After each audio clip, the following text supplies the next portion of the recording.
Okay, మోకరించగానే బయటికి వెళ్తున్నానయ్యా, తోడుగా ఉండయ్యా, నా కుటుంబాన్ని కాపాడయ్యా, ఉద్యోగంలో సహాయం చేయయ్యా, పరీక్షల్లో జయం ఇవ్వయ్యా, ఇవి కాదండి.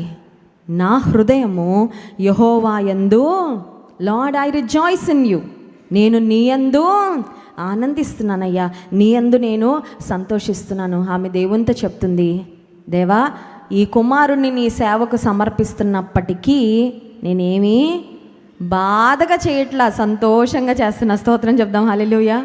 కొన్నిసార్లు మనం దేవునికి ఏదో కానుక ఇవ్వాలనుకుంటామండి. కానుక ఇవ్వాలనుకున్న తర్వాత ఆ తర్వాత ఏదో ఒక ఆర్థిక సమస్య వస్తుంది.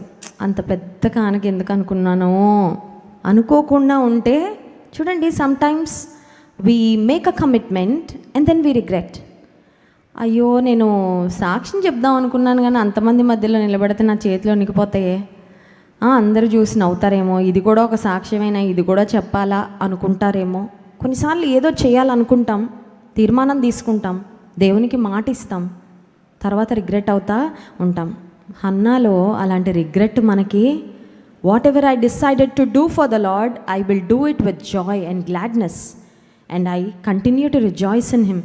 నీలో నేను ఆనందిస్తానయ్యా, నీలో నేను సంతోషిస్తాను. హన్నా ప్రార్థనలో మొదటి అంశము, మనందరి ప్రార్థనలో కూడా ఉండాల్సిన అంశం ఏంటంటే, దేవా నేను నీ యందు సంతోషిస్తున్నాను, నేను నీ యందు ఆనందిస్తున్నాను, నేను నిన్ను బట్టి ఆనందిస్తానయ్యా. నా పరిస్థితులు ఎలా ఉన్నా it doesn't matter to me, నాకేం పర్వాలేదు, నిన్ను బట్టి నేను ఆనందిస్తాను. రెండవదిగా మనం చూసినట్లయితే హన్నా యొక్క ప్రార్థనలో 2వ అధ్యాయం 1వ వచనంలో ఆ తర్వాత మాట చదువుదాం చూడండి.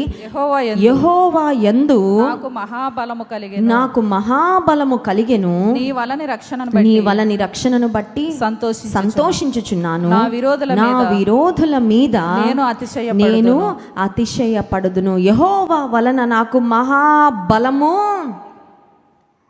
నా కుమారుడు ఒకే ఒక కొడుకు ఇప్పుడు ఇక్కడ వదిలిపెట్టి వెళ్ళిపోతే నన్ను ఎవరు చూసుకుంటారు వృద్ధాప్యంలో?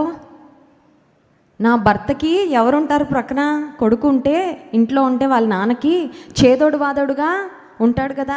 నాకు అన్ని పనులు, కొన్నిసార్లు కుమారులు ఉన్న తల్లిదండ్రులకి చాలా ఓవర్ కాన్ఫిడెంట్గా ఉంటుందేమో అనిపిస్తుంది. ఎందుకంటే మాకేంటండి, మా అబ్బాయి నన్ను వాళ్ళు చూసుకోరు తర్వాత సంగతి. కానీ కుమారుడు పుట్టగానే ఏదో ఒక తెలియని స్ట్రెంగ్త్, కొడుకు 2 పుడితే 3 పుడితేనో ఇంకా వాళ్ళని పట్టుకోలేం కదండి.